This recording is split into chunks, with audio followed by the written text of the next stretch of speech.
tentang masalah kesehatan yang terjadi di suatu daerah tersebut. Iya. Nah, mungkin boleh Bapak ini perkenalan diri dulu. Baik, nama saya Aja Wijaya. Kebetulan saya jabatan sekarang ini pelaksana tugas kepala desa ya, Tonjong untuk tahun 2024 ini. Kemudian tinggal juga memang asli orang Tonjong. Saya di sini mengabdi di desa Tonjong itu dari tahun 88. Kalau ibu bukan kenal saya, ya udah bukan setahun 2 tahun barangkali ya. Yang lain barangkali? Yang lain? Ya, langsung aja izin wawancara tentang kesehatannya ya Pak. Iya, iya. Kalau untuk di daerah Desa Tonjong ini Pak, masalah kesehatan yang utama yang paling banyak terjadi itu masalah kesehatan apa ya Pak? Kalau masalah kesehatan yang paling banyak terjadi ya, itu ada musim-musimnya. Kalau musim hujan barangkali karena memang lembab, banyak ya genangan air dan lain sebagainya, itu biasanya demam berdarah. Tapi sekarang ini sedikit-sedikit sudah mulai turun karena masyarakat juga sudah sadar barangkali dengan kebersihan lingkungannya. Itu kayak masalah utama. Kalau yang lain serasa nggak ada begitu yang berat lah gitu ya.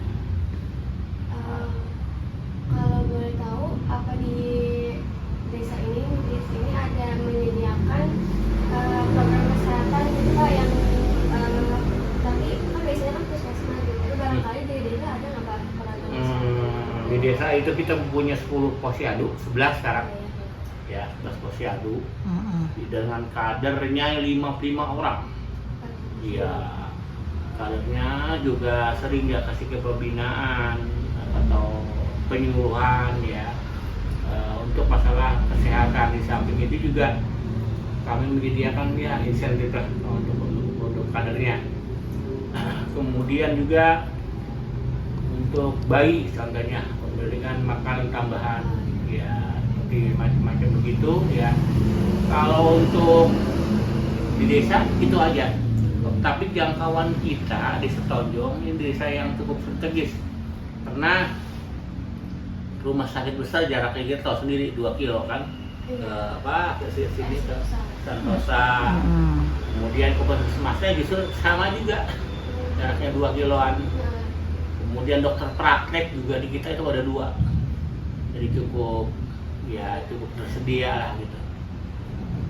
Kalau boleh tahu masyarakat ini banyaknya itu datangnya ke puskesmas atau ke ini Pak langsung rumah sakit? Klinik. Kalau untuk kesehatan secara keseluruhan ya banyak ke posyandu ya, karena pelayanan dasarnya. Kemudian puskesmas juga banyak ya.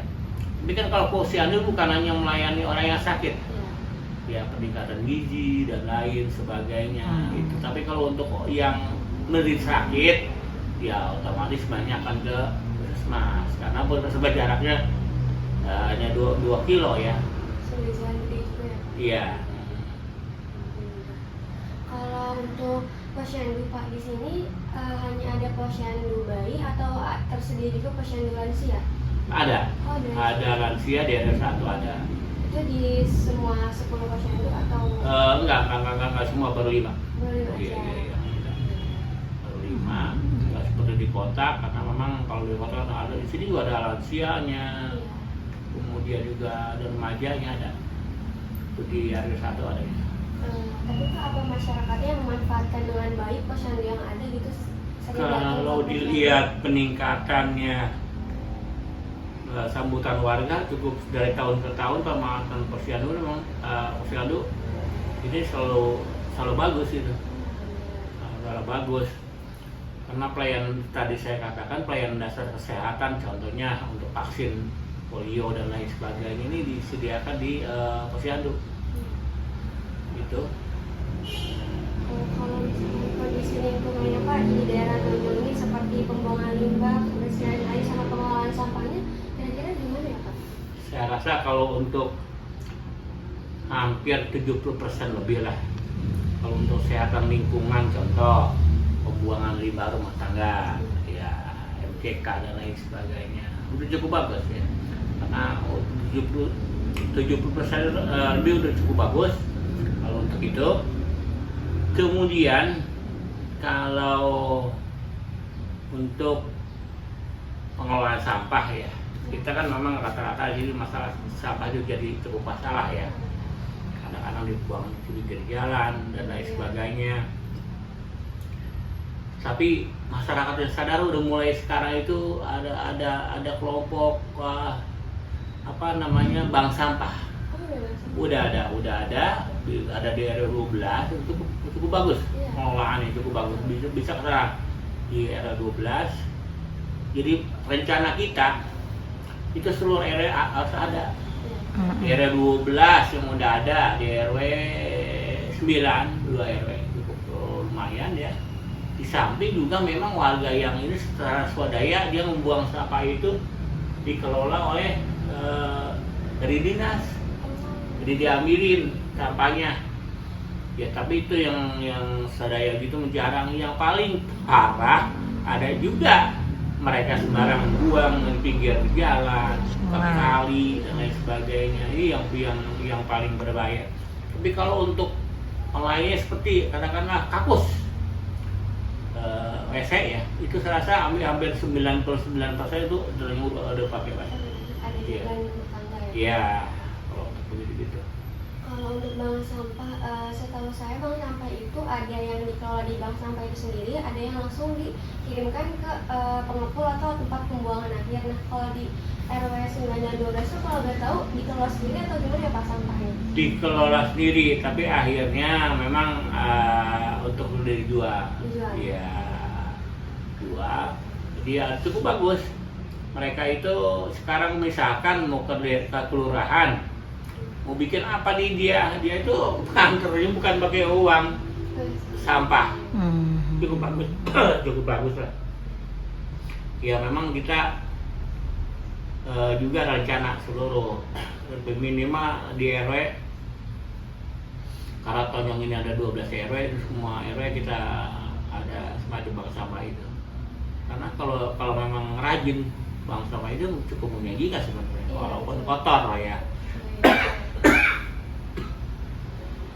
Itu jauh yang lain lah ya.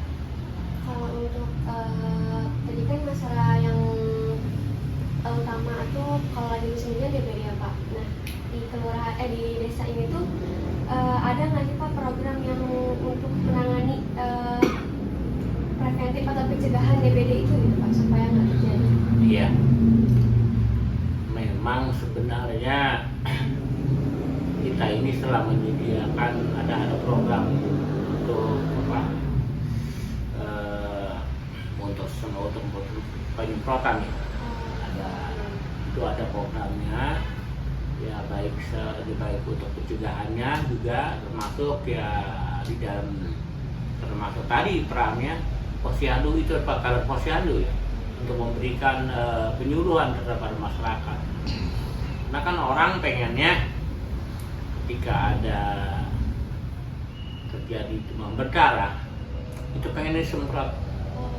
Masyarakat yang minta ya? Iya, masyarakat yang minta, padahal bukan itu. Iya. Kebersihan lingkungannya justru yang harus diinjot ya. Nah, peranan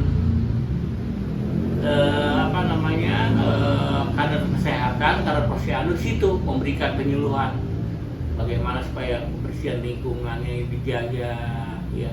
Tidak ada apalagi musim hujan begini, ada pakaian kotor apa terus bergantung, ini kan cukup bahaya juga. Kemudian di pinggir rumah kita sering temukan bekas botol berisi air, sehingga jadi jentik-jentik nyamuk kan, yang begitu itu parah.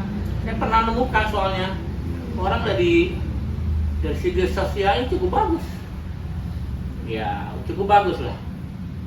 Saya pikir kena di luar lingkungan ya kan, BDB juga bisa terjadi di luar lingkungan bro. Nggak tahu di belakang rumahnya, di bawah apa namanya jendela itu ada aku ayam udah potong begini bekas ada 5 nggak tahu bekas apa dia bilang kita udah 5 bulan kita belum pernah dibuang, nggak tahu ada sumber ada sumber apa nyamuk di sini ternyata. Ini memang sadarannya kurang. Karena kalau ditonjong gitu aja ya. Mungkin dari itu kesadaran masyarakat itu sendiri ya Pak? Iya, memang perlu kesadaran yang ya begitu dibinjat ya. Wah, kalau untuk lain-lain ya, misalkan sekarang ini kalau orang sakit rata-rata ke dokter ya. Seperti dulu ditunda atau ke katakanlah ke orang pintar, karena orang nggak ada tonjong gitu. Karena orang nggak ada tonjong gitu. Udah nggak ada. Nggak ada kalau ini. Ya, gitu. Udah mungkin segitu aja Pak, ini mah informasi umum aja yang ada Iya. di Sonjong. Terima kasih banyak Bapak waktunya, mohon Iya. maaf juga mengganggu waktunya. Ya, masih. Terima kasih. Iya, terima kasih banyak Pak.